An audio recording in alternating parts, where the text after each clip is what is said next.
everybody, Ricky with Apple Valley Farm. Today we are looking at hole cutting in our cornhole board tops.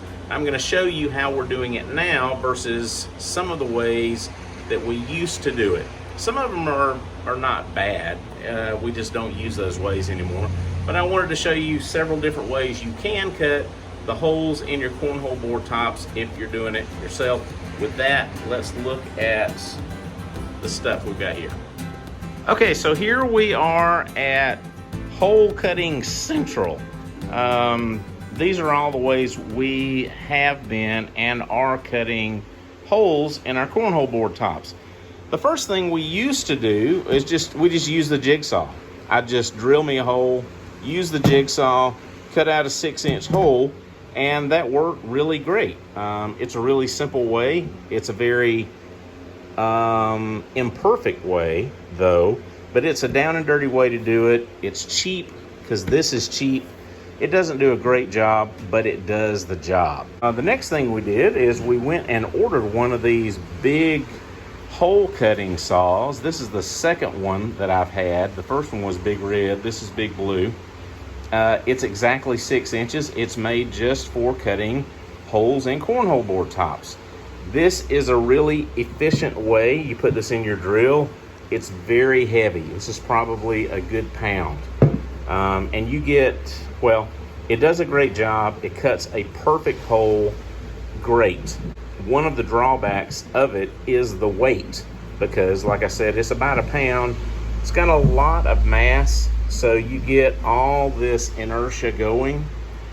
It's really hard to stop it when you want to. It kind of stops when it wants to. And if it catches on anything, it can jack you up in a minute.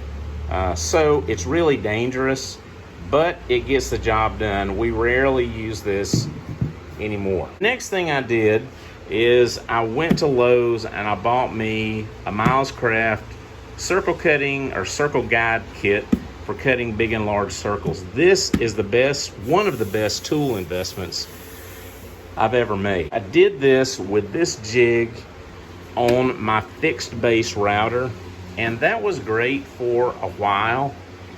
The problem is you attach the center point on the jig to the top, and then you have to ease the router down into the wood, and then you cut.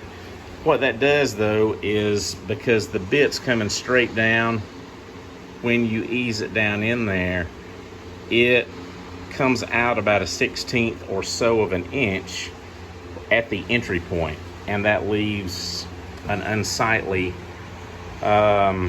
mar there on the hole. Now we have a plunge router that will attach to our Milescraft, plunge this baby in, cuts the hole perfectly. This is, in my opinion, the best way to do this. And as a matter of fact, it's so easy, I'm going to show you how we do one here in just a second. This was our evolution.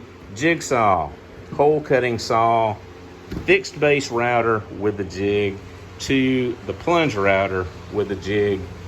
They're all really good. They all have their advantages and disadvantages, but this is what we use now. And so with that, let's hook her up and cut some holes.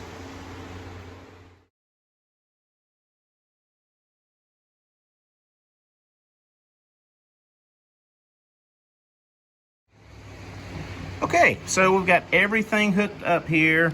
Underneath here, we've screwed down our pivot point for the Milescraft, attached the base to the plunge router, then attach that to the jig.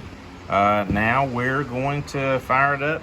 We'll go around in a clockwise motion. Otherwise, if we go in a counterclockwise motion, the screw might come out that's holding the pivot point down. We'll go in a clockwise motion that'll cut this baby out, and that'll be it.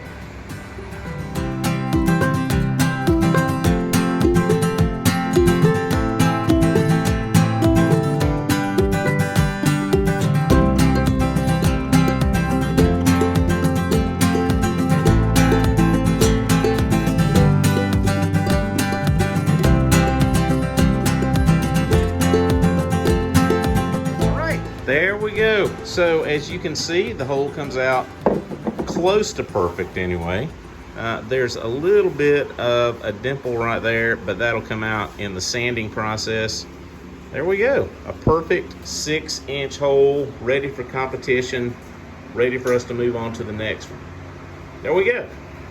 Hey, thanks for hanging out with me for a few minutes. Hey, if you're making your own cornhole boards and you have any questions for me, give me a shout. Let me know what's on your mind. I'll see if I can help. I will put a list of our tools and links to as many as I possibly can in the notes. But as always, if you have any questions about what we've used and where to get them, let me know and I'll see if I can hook you up. I'll post some more stuff about our cornhole board production process, little bits and pieces as we go along. And hey, if you've got anything specific that you want to know about, let me know and I'll make sure that we do a little how-to about it. Thank you. Have a great day. Take care. I'll see you next time.